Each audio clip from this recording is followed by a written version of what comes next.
শুভ সন্ধ্যা আমার প্রিয় বন্ধুরা, কেমন আছো সবাই? সবাইকে জানাচ্ছি হ্যাপি দীপাবলি। তো দেখো এখন হচ্ছে আমরা বাতি দিচ্ছি, আর আমার হাজব্যান্ড দেখো এখানে বাতি দিচ্ছে। তো ছাদে নিয়ে গেছিলাম বাতি, আর অনেক বাতিও কেনাও হয়েছিল বাতি দেব বলে, কিন্তু এতটাই হাওয়া হচ্ছে যে একটা বাতিও কিন্তু ছাদে দিতে পারলাম না। তো সেই জন্য ঘরের মধ্যে কিছু কিছু বাতি দিয়েছি। আর ওপরে দেখো টুনি বাল্ব পুরো দেওয়া হয়েছে, সাথে হচ্ছে তুলসী মঞ্চেও বাতি দিয়ে নিচ্ছি। খুব বেশি দিতে পারছি না কারণ খুব হাওয়া হচ্ছে, সেই কারণে। তো এখন যাব কালী পূজার ওখানে, তো তোমাদের সাথে সবটাই শেয়ার করব, সারা রাত কি করছি না করছি সবটাই শেয়ার করব। আর তোমরা কেমনভাবে কালী পূজাটা কাটিয়েছো অবশ্যই কিন্তু তোমরা জানিও। আমার তো খুব সামান্যভাবেই কেটেছে। তো এখানে চলে এসেছি, দেখো ডালা লিখছি। তো এখানে কিন্তু বেশ লোকজনও চলে এসছে, আর এটা হচ্ছে আমাদের বাড়িরই ক্লাব বলতে পারো, আবার যাই হোক সেটাই বলতে পারো। তো দেখো এখন ডালাগুলো সব লিখে লিখে এখানে জমা দিচ্ছি, আর প্রচুর ডালা কিন্তু তৈরি হয়ে গেছে।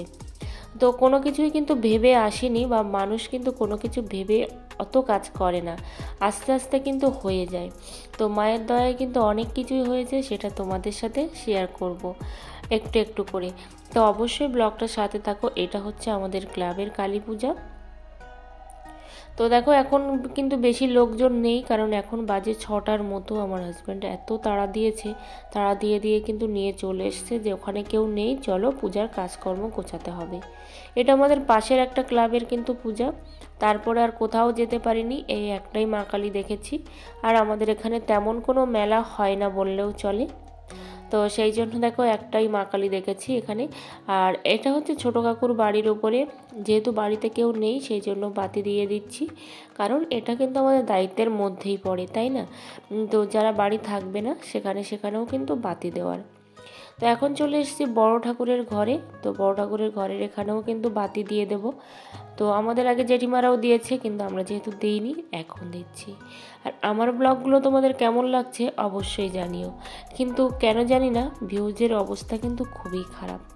তাতে করে মন খারাপ করার কিচ্ছু নেই, কারণ যেমন তুমি টাইম দেবে একটা জায়গায় ঠিক তেমন কিন্তু তার ফলটা তুমি পাবে বা ফেরত পাবে। তো একটা সময় না খুব বাতি বা বাজি জ্বালানোর জন্য খুব উৎসুক ছিলাম, কিন্তু আমার একবার হাত পুড়ে গেছিলো, সেখান থেকে কিন্তু আমি আর বাজি জ্বালাই না বললেও চলে। এখানে দেখো মায়ের এখানে আমি বেলপাতার মালা গাচ্ছি।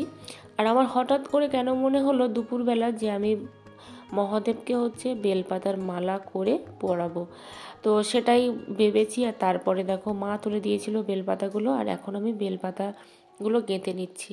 যেহেতু আমি পূজার জন্য যে প্রসাদগুলো বানিয়েছি সেই ব্লগটা অনেক দিন আগেই তোমাদের সাথে শেয়ার করেছি, যার জন্য বেলপাতাটা তুলতে পারিনি, কিন্তু মালাটা দেখো গেঁথে নিয়েছি।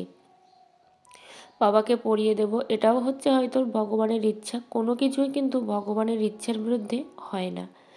তো এখন পরিয়ে দিচ্ছি।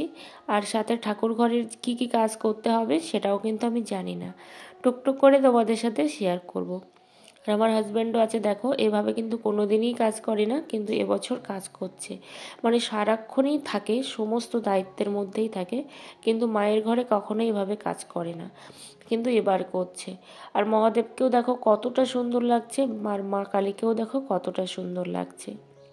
তো এখানে ওই যে খুব একটা কিন্তু জাঁকজমক করে প্যান্ডেলও হয় না বা কিছুই হয় না, যা হয় ঠাকুরের ওপরে। তো এখানে ব্রাহ্মণ মশাইও কিন্তু গুছিয়ে নিচ্ছে, আর আমাদের কিন্তু বলছে এটা করে দাও ওটা করে দাও, কারণ হেল্প কিন্তু করতেই লাগে।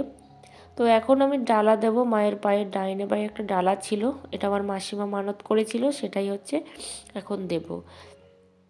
তো আমার নিজের নামেই কিন্তু 7 থেকে 8খানা ডালা দেখলাম, মা করেছে, মাসিমা করেছে, আমি নিজেও করেছিলাম, সব রকমভাবেই কিন্তু আছে। তো এখানে সবাই আস্তে আস্তে আসছে, আর একটা বাচ্চা মেয়ের কাছে তো ফোনটা ধরতে দিয়েছিলাম, ওই জন্য ও যতটুকু পেরেছে ততটুকুই কিন্তু অনেক, কারণ ফোনটা ধরে দেওয়ার লোকও সেভাবে না হলে কিন্তু হয় না। তো আমার হাজব্যান্ড বলছে মানে মহাদেবের গায়ের উপরে পড়ছে, এই নিয়ে একটু করছিল। বললাম না, গায়ের উপরে পড়ছে না, আমি ঠিক পায়ের উপরেই দিচ্ছি। তা বলছে না, গায়ের উপরে টাচ হচ্ছে। যাই হোক, দেখো এখন সবাই এখানে গুছিয়ে দিচ্ছে, যে যে দায়িত্বে আছে। সবাই তো আর নেই, মাত্র 2জন আছে এখানে দায়িত্বে। তো সেই হচ্ছে গুছিয়ে দিচ্ছে। তো পূজাটা যদিও আমাদের এখানে শুরু হবে রাত্রিবেলা 11টার পরে। অনেকের ব্লগে দেখেছি যে রাত্রিবেলা 11টার মধ্যে পূজা শেষ হয়ে গেছে, 12টার মধ্যে পূজা শেষ হয়ে গেছে, বা 3টের মধ্যে শেষ হয়ে গেছে। আমাদের কিন্তু মানে এমনি বাড়িতে পূজা হলেও যা বা এখন পূজা একই রকম কিন্তু, মানে এই যে দীপাবলির যে পূজাটা এটা তিথি অনুযায়ী চলে, আর সাথে হচ্ছে বাড়ির পূজাগুলো কিন্তু আমাদের সেই ভোরবেলাতেই শেষ হয়। ভোরবেলা না হলে কিন্তু কখনোই শেষ হবে না, 4 প্রহরে কিন্তু 4টে পূজা হবে। তো দেখো এখন মায়ের গলায় হচ্ছে মালাটা পরিয়ে দিচ্ছি, আর এটা হচ্ছে হাতে গাঁথা মালা, আমি কিন্তু করিনি, বাচ্চারা করেছে এটা মালাটা। তো একটা সময় যখন আমাদের বাড়িতে কালী পূজা হতো দাদুর বাড়িতে, তখন কিন্তু প্রচুর পরিমাণে সকালবেলা থেকে এপাড়া ওপাড়া মিলে ফুল তুলে মালা গেঁথে কিন্তু মাকে পরানো হতো। আর দেখো কি বলতো, আমাদের এদিকে তো ফুলের ব্যবসা হয়ই না, একদমই চলে না ফুলের ব্যবসা, সেই জন্য কিন্তু ফুলের মালা পাওয়া যায় না, ওই বাড়ি থেকে তুলে এনেই কিন্তু মালা তৈরি করতে হয়। তবু পাওয়া যায়, এটাই হচ্ছে অনেক। আসলে সব জায়গায় তো সব কিছু চলে না। তো দেখো এই বেলপাতার মালাটা হচ্ছে বাচ্চারাই করেছিল, সেই বেলপাতার মালাটাও কিন্তু মায়ের গলায় পরিয়ে দিচ্ছি। আর যেহেতু আমি যেটা করেছি সেটা হচ্ছে বাবার গলায় পরিয়েছি 108টা বেলপাতার মালা।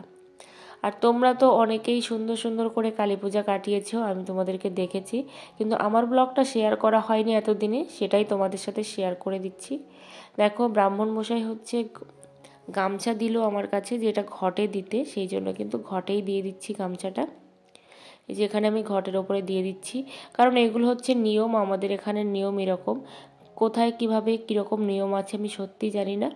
সকাল থেকে কিন্তু ভাবিইনি যে আমি মায়ের ঘরে থাকবো বা মায়ের ঘরে কাজ করব, এই জিনিসটা কিন্তু আমি ভাবিইনি একবারের জন্য। কিন্তু হয়তো এটা মায়েরই ইচ্ছা ছিল, বাবারই ইচ্ছা ছিল, সেই জন্যই কিন্তু আমরা দুজনেই কাজ করছি। আর হয়তো সারা রাত্রিই থাকতে হবে কিনা সেটা এখনও বুঝতে পারছি না। যদি থাকি তাহলে কিন্তু সেটাও বলবো, আর যদি সে থাকতে হয় সেটাও কিন্তু মায়ের দয়াতেই থাকতে হবে। তো এখানে দেখো ওই যে কি কাটা হয়েছিল, খোপা কাটা হয়েছিল, যাকে কি যেন একটা বলে, আমি ভুলে যাচ্ছি নামটা। তো লাঠিটা দিয়ে দিল ওখানে। আর এখানে দেখো ফলমূলগুলো ধোয়া হচ্ছে, আর এই ফলগুলো দিয়েছে হচ্ছে আমার ছোটো নন্দাইরা। তো মানে এগুলো দাতা হিসাবেই দিয়েছে। ঠিক আছে, তো ফলগুলো কেটে কাটা হবে না এখন, ফলগুলো শুধু ধুয়ে তুলে রাখা হবে, আর কাটা হবে হচ্ছে সকালবেলাতে। আর এখন অল্প স্বল্প করে ফল কেটে প্রসাদ হিসাবে দেওয়া হবে। আর আমি যে প্রসাদগুলো নিয়ে এসেছিলাম সেগুলো তো তোমাদের সাথে আগের ব্লগেই শেয়ার করে দিয়েছি। এখানে দেখো নৈবেদ্য সাজানো হয়েছে, একটা চালের নৈবেদ্য, একটা হচ্ছে চিঁড়ে চালের নৈবেদ্য। ব্রাহ্মণ মশাই যা বলেছেন তাই তো হবে। তো এখন দেখো পূজা শুরু হয়ে গেছে অলরেডি। তো এটা হচ্ছে দ্বিতীয় প্রহর না তৃতীয় প্রহরের যেন পূজা চলছে। তো পূজা অনেকটাই কিন্তু হয়ে গেছে।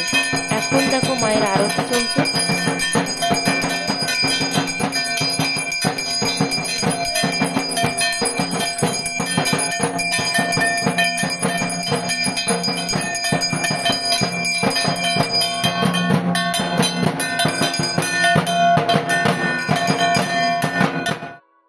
চতুর্থ প্রহরের কিন্তু পূজা হবে, তার জন্য এখন হচ্ছে পুষ্পাঞ্জলি।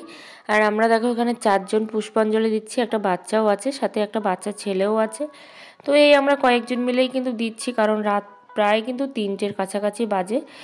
তো এখন আর কিন্তু কেউ নেই বললেও চলে, সবাই ঘুমাতেও চলে গেছে অলরেডি। তো এখন দেখো আমরা পুষ্পাঞ্জলি দিয়ে তারপর হোমযজ্ঞ হবে, সবটাই তোমাদের সাথে শেয়ার করব। সত্যি ভাবতে পারিনি যে এই পর্যন্ত থাকবো, সবই হচ্ছে মায়ের দয়াতেই কিন্তু থেকে গেছি। না হলে হঠাৎ করে এতটাই ঘুম পাচ্ছিল, বসতেই পারছিলাম না, খুবই কষ্ট হচ্ছিল। আসলে কি বলতো, কোনো কিছুই কিন্তু ভগবানের ইচ্ছা ছাড়া চলে না, এটাই আমি মনে করি। গাছের একটা পাতাও কিন্তু নড়ে না ভগবানের ইচ্ছা ছাড়া। তাই ভগবান যেটা চাইবে সেটাই কিন্তু হবে, আর যেটা চাইবে না সেটা কিন্তু হবে না। তো আমি জানি না কেন আমার সঙ্গে এই জিনিসটা বারবার করে ঘটছে। তো হয়তো এটাও ভগবানের ইচ্ছা, যে ভগবান হয়তো ভালো কিছুই রেখেছে কি না সেটাও জানি না, কিন্তু হয়তো ভগবানের ইচ্ছা, যার জন্যই হয়তো এতটা কষ্ট পাচ্ছি। তো মা কালীর পুজো সেই ছোট্টবেলা থেকে কিন্তু অনেক কাজ করেছি। ওই যে বললাম দাদুর বাড়িতে কত পূজা হয়েছে, সবই মানসিক পূজা, কিন্তু 2টো 3টে 4টে করেও হয়েছে, সব দায়িত্ব নিয়েছি। আর ক্লাবের দায়িত্ব এভাবে কিন্তু প্রথমবারই নিলাম। গতবারেও ছিলাম, পুরোপুরি ছিলাম, মানে সারা রাত্রিই ছিলাম, কিন্তু এতটাভাবে নিইনি, কিন্তু এবছর কিন্তু বেশিই নিয়েছি। তো চেষ্টা করব ভগবান যদি চায় আরও বেশি করে নিতে। তো সবই হচ্ছে ভগবানের কৃপা।